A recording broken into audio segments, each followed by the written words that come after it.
स्वागत है आप सभी का। पुतिन की जोरदार चढ़ाई के आगे यूक्रेन अब घुटने टेकता दिख रहा है।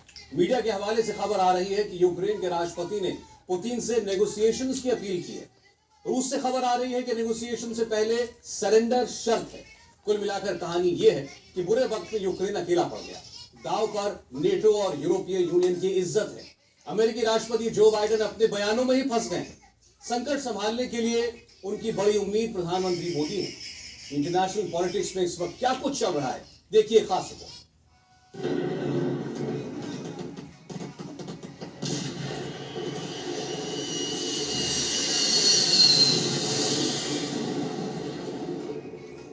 यूरोप की धरती पर वॉर, 76 साल बाद डायरेक्ट वॉर।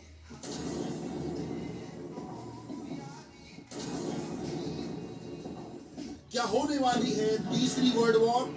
क्या दुनिया का नक्शा बदलने के हैं आसार? जी, दुनिया के राष्ट्राध्यक्ष जंग की जबान बोल रहे हैं। सबसे तल्ख है रूसी प्रेसिडेंट पुतिन। एक तरफ यूक्रेन पर मिलिट्री ऑपरेशन, दूसरी ओर पूरी दुनिया को धमकी, जंग हमारी है, कोई बीच में आया तो उसकी खैर नहीं। जवाब ऐसा होगा, न भूतो न भविष्य। हमें जो भी रोकने की कोशिश करेगा, हमारे देश के लिए और हमारे लोगों के लिए खतरा पैदा करेगा, उसे पता होना चाहिए कि रूस इसका फौरन जवाब देगा। रूस ऐसी जवाबी कार्रवाई करेगा जो इतिहास में कभी किसी ने नहीं देखी। हम किसी भी नतीजे का सामना करने के लिए तैयार हैं। एक तरफ पुतिन का यूरोप, दूसरी ओर अकेला पड़ा यूक्रेन, और इस तमाम तबाही को देख रही दुनिया। जबानी जमा खर्च बहुत है, प्रतिबंधों के ऐलान दर ऐलान है, मगर प्रतिबंध जब तक असर दिखाएं तब तक हो सकता है आजाद यूक्रेन दुनिया के नक्शे से गायब हो जाए। पुतिन का रूस कुछ और बड़ा हो जाए। 2014 में रूस ने हमला कर क्रीमिया को अपना हिस्सा बना लिया। 2022 में यूक्रेन के दोनेत्स्क और लुहांस्क की आजादी का ऐलान कर दिया। जंग खत्म होते होते पूरा यूक्रेन ही पुतिन के रूस का पार्ट हो सकता है। यूक्रेन के राष्ट्रपति व्लादिमीर जेलेंस्की दुनिया से गुहार लगा रहे हैं। पुतिन की फौज राजधानी कीव तक आ गई है। बचा लो, हमारे पास बस घंटों का वक्त बचा है। हार कर पूरे यूरोप की जनता से अपील की, अगर आप यूरोप में रहते हैं और आपने मिलिट्री ट्रेनिंग ली है, अपने राजनीतिज्ञों की तरह असमंजस में रहने की जरूरत नहीं है। आप हमारे देश में हमारे साथ आइए, यूरोप की रक्षा करिए, यहाँ इसकी सबसे अधिक जरूरत है।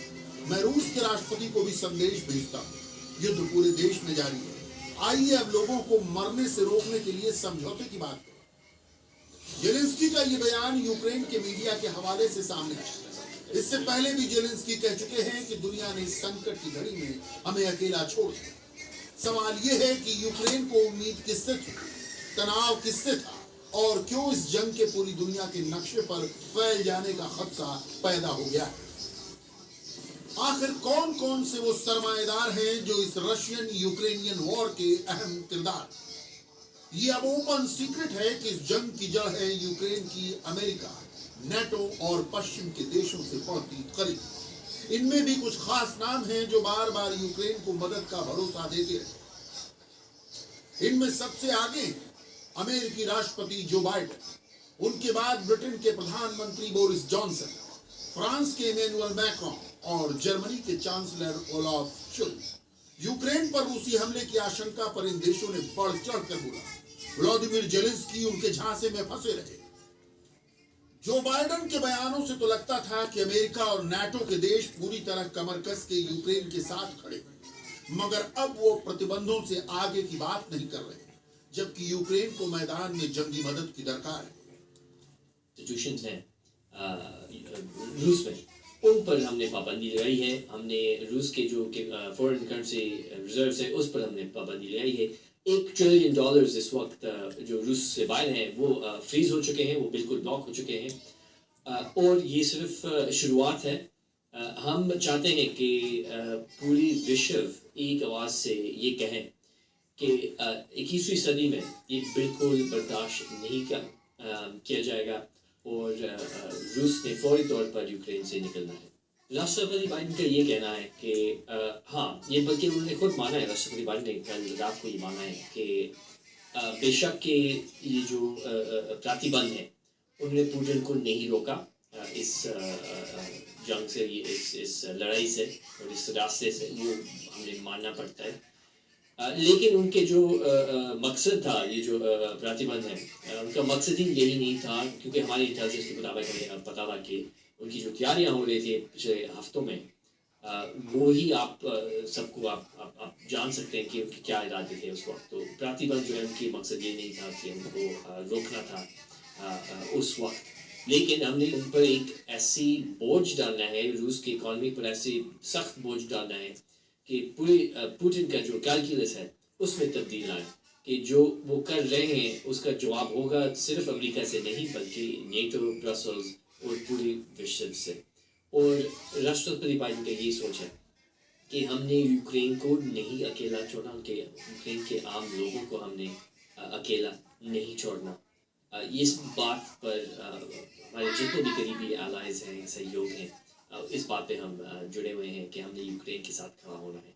बेशक के जैसे मैंने इजहार किया कल रात को, राष्ट्रपति बाइडेन ने बहुत स्पष्ट तौर पर कहा है, बेशक के हमने अपने फौजी फोर्सेस, सैनिक फोर्सेस, अमेरिकी फोर्सेस हमने यूक्रेन में नहीं भेजना, नेटो ने रूस पर हमला नहीं करना, ये सच है, हमारे कोई ऐसे इरादे नहीं है। लेकिन इसका मतलब ये नहीं है कि हम यूक्रेन को अकेला छोड़ रहे हैं। ब्रिटेन के बोरिस जॉनसन तो अपने बड़बोलेपन के लिए कुख्यात। वो पुतिन की तुलना हिटलर से कर सकते हैं, लोकतंत्र पर हमला बता सकते हैं, कड़ी से कड़ी निंदा कर सकते हैं, मगर यूक्रेन की मदद के लिए फौज भेजने को तैयार नहीं है, केवल यूक्रेन के साथ खड़े। ब्रिटेन पहला यूरोपीय देश है जिसने यूक्रेन की हथियारों से मदद की। मैं यूक्रेन के लोगों से कहना चाहता हूँ, हम आपके साथ, हम आपके और आपके परिवारों के लिए दुआ कर रहे हैं, हम आपके साथ खड़े हैं। आने वाले महीने मुश्किल भरे हैं, आजादी की ज्वाला की रोशनी कम हो रही है। मुझे यकीन है फिर से वैसे ही यूक्रेन में जलेगी और ज्यादा चमकदार होगी। यूक्रेन पर बॉम्ब, टैंक और मिसाइल से हमला करके रूस के तानाशाह कभी भी यूक्रेन की आजादी की भावना खत्म नहीं कर सकते, और ना ही यूक्रेन के प्रति उनके प्यार। याद कीजिए, ये वही वर्ल्ड लीडर्स हैं जो लगातार पुतिन के अटैक की भविष्यवाणी कर रहे थे, पुतिन को चेतावनी पर चेतावनी दे रहे थे। इनके झांसे में आकर यूक्रेन ने पुतिन के साथ डिप्लोमेटिक चैनल नहीं खोला, अब वो जंग की मार झेलने के लिए मजबूर है। दरअसल तो यूक्रेन सिर्फ एक प्लेइंग ग्राउंड है जिसमें अमेरिका और रूस खेल रहे हैं। सोवियत संघ के पतन के साथ नाटो का विस्तार हुआ। नाटो के विस्तार को अमेरिका का ही विस्तार समझा जाता है। पश्चिमी यूरोप के 12 देशों से बने नाटो में आज 30 देश हैं। सोवियत संघ से अलग हुए देश भी धीरे धीरे नाटो में शामिल हुए। शीत युद्ध का जिस तरह से अंत हुआ उससे पुतिन बहुत नाराज रहे। 23 साल से पुतिन के मन में अमेरिका को लेकर कड़वाहट कायम है।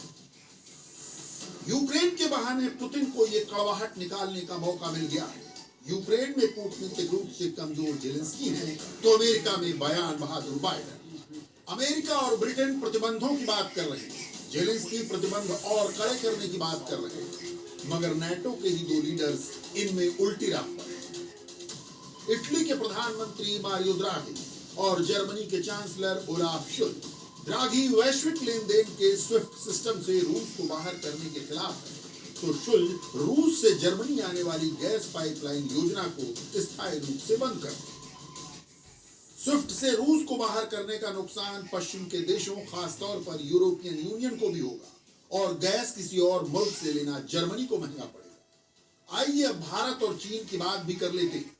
नरेंद्र मोदी और शी जिनपिंग दोनों ने इस मामले से सुरक्षित दूरी बना रखी है। सर, भारत आपका बड़ा रक्षा सहयोगी है। क्या भारत रूस के मामले में पूरी तरह आपके साथ है?